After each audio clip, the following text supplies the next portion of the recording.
Hi hello வணக்கம் நமஸ்தே and namaskar. So இப்போ நான் சொல்ல போகிற ரெசிப்பியில் க்ரீமும் இல்லை, மிக்சரும் இல்லை, ஹோட்டல் அப்படி இல்லைனா தாபா போக வேண்டிய அவசியமும் இல்லை. அந்த அளவுக்கு டேஸ்டியான பன்னீர் மசாலா எப்படி பண்ண போகிறதுன்னு இப்போ பார்க்க போகிறோம். ஸோ அதுக்கு முன்னாடி மறக்காமல் சப்ஸ்கிரைப் பண்ணிவிட்டு கூடவே பெல் ஐக்கானை அடித்து விட்டுக்குங்க. ஃபஸ்ட்டு ஒரு கடாய் எடுத்து அடுப்பில் வச்சுட்டு அதில் ஒரு 50 ml சமையல் எண்ணெயை ஊற்றி வச்சுக்கணும். ஸோ இப்போ நல்லா எண்ணெய் சூடாகி வந்ததும் இதில் ஒரு 200 கிராம் நம்ம சின்ன சின்னதாக வெட்டி வச்ச பன்னீரை போட்டு கொஞ்சம் வதக்கி விடணும். கொஞ்சம் மெதுவாக வதக்கணும், இல்லைன்னா பன்னீர் பிரிஞ்சு பிரிஞ்சு வந்துடும்.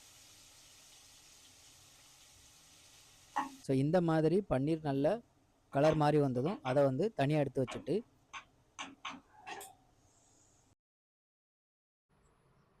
இப்போ இன்னொரு கடாயில் ஒரு 50 ml சமையல் எண்ணெய் ஊற்றிட்டு இது கூடயே இப்போ ஒரு 25 ml நெய்யை நல்லா ஊற்றி விட்டுட்டு நல்லா சூடானதும் இது கூட இப்போ கிராம்பு, பட்டை, இலவங்கம் இது எல்லாத்தையும் சேர்த்து போட்டுடணும். அடுத்து இதில் ஒரு அரை ஸ்பூன் சோம்பு ஆட் பண்ணிவிட்டு கொஞ்ச நேரம் நல்லா வதங்க விடணும். இதுக்கு தேவையான வெங்காயத்தை நாங்கள் இப்போ ரெடி பண்ண போகிறோம். இதுக்கு பார்த்தீங்கன்னா வெங்காயத்தை ரொம்ப சின்ன சின்னதாக வெட்டியிருக்கணும். ஸோ வெங்காயத்தை சின்ன சின்னதாக வெட்ட ரொம்ப நேரம் வந்துடுது. இந்த சாப்பரில் வெங்காயத்தை 4 துண்டாக வெட்டி போட்டு இந்த மாதிரி வெங்காயத்தை சின்ன சின்னதாக வெட்டிட்டு கொஞ்சம் இந்த மாதிரி கலர் மாறி வந்ததும் வெங்காயத்தை இதில் தட்டிடுவோம்.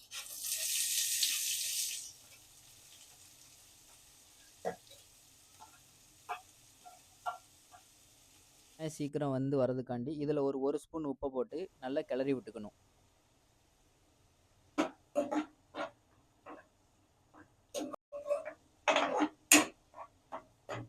இப்போ ஒரு 1.5 ஸ்பூன் அரைச்ச இஞ்சி பூண்டு பேஸ்ட்டை இதில் நல்லா சேர்த்து விட்டு அதையும் நல்லா கிளறி விட்டுக்கிறோம். வெங்காயம் நல்லா வெந்து வரதுக்குள்ளே அடுத்து இதுக்கு தேவையான தக்காளியை நம்ம ரெடி பண்ண போகிறோம். அதே மாதிரி தக்காளியும் சின்ன சின்னதாக வெட்ட போகிறதுக்குனால சேம் நம்ம சாப்பரை யூஸ் பண்ணியே அதில் தக்காளியை போட்டு நல்லா வெட்டி வச்சுக்கிட்டோம். இப்போ வெங்காயம் இந்த மாதிரி நல்லா வெந்து வந்ததும் இப்போ நம்ம சின்ன சின்னதாக வெட்டி வச்சிருந்த தக்காளியை இதில் தட்டிட்டு நல்லா கிளறி விட்டுறோம்.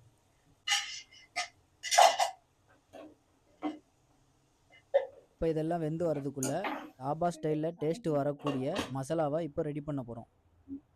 ஒரு பாத்திரத்தில் 1 கப்பு தயிரை ஊற்றிட்டு அது கூடயே 3/4 ஸ்பூன் மிளகா பொடி, 1/4 ஸ்பூன் மஞ்சள் பொடி, 1 ஸ்பூன் கொத்தமல்லி பொடி, 1 ஸ்பூன் சீரகப்பொடி இது எல்லாத்தையும் சேர்த்து நல்லா மிக்ஸ் பண்ணிக்கணும்.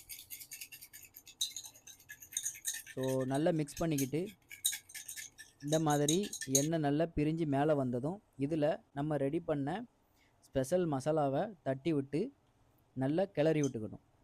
மறக்காமல் லோ ஃப்ளேமில் வச்சு இதை பண்ணுங்கள். இப்படி லோ ஃப்ளேமில் வைக்கலாம் தயிர் தனித்தனியாக பிரிஞ்சு வந்துடும். அடுத்து இதுக்கப்புறம் 1 ஸ்பூன் கரம் மசாலா போட்டு அது கூடயே ஒரு அரை ஸ்பூன் கஸ்தூரி மேத்தியும் போட்டு நம்ம ஃப்ரை பண்ணி வச்ச பன்னீர் எடுத்து இது மேலே தட்டி விட்டு நல்லா கிளறி விட்டுறணும். ஒரு 2லேருந்து 3 நிமிஷம் லோ ஃப்ளேமில் வச்சு நல்லா வேக விட்டுக்கிடுங்க. ஸோ இப்போ நல்லா வெந்து வந்ததும் அடுத்து ஃபைனல் ஸ்டெப்பாக இதுக்கு மேலே ஒரு கை நிறைய கொத்தமல்லி இலை எடுத்து போட்டுட்டா போதும். நான் ஆரம்பத்தில் சொன்ன மாதிரியே க்ரீமே இல்லாமல், மிக்சர் இல்லாமல், பட்டர் கூட போடாமல் ஒரு ஹோட்டல் ஸ்டைலில் டேஸ்டியான ஒரு பன்னீர் மசாலாவை நம்ம இப்போ ரெடி பண்ணிட்டோம். ஸோ இந்த பன்னீர் மசாலாவை நீங்கள் ரொட்டி கூட, நான் கூட, அப்புறம் இதை சீரக ரைஸ் கூட வச்சு கூட சாப்பிட்டுக்கலாம். ஸோ இந்த பன்னீர் மசாலா ரெசிபி உங்களுக்கு பிடிச்சிருந்தா உங்கள் ஃப்ரெண்டுக்கு, உங்கள் ஃபேமிலிக்கு அப்படியே ஷேர் பண்ணிவிட்டு கூடவே அப்படி லைக் பண்ணிவிட்டு கீழே அப்படியே கமெண்ட் பண்ணிட்டு போங்க.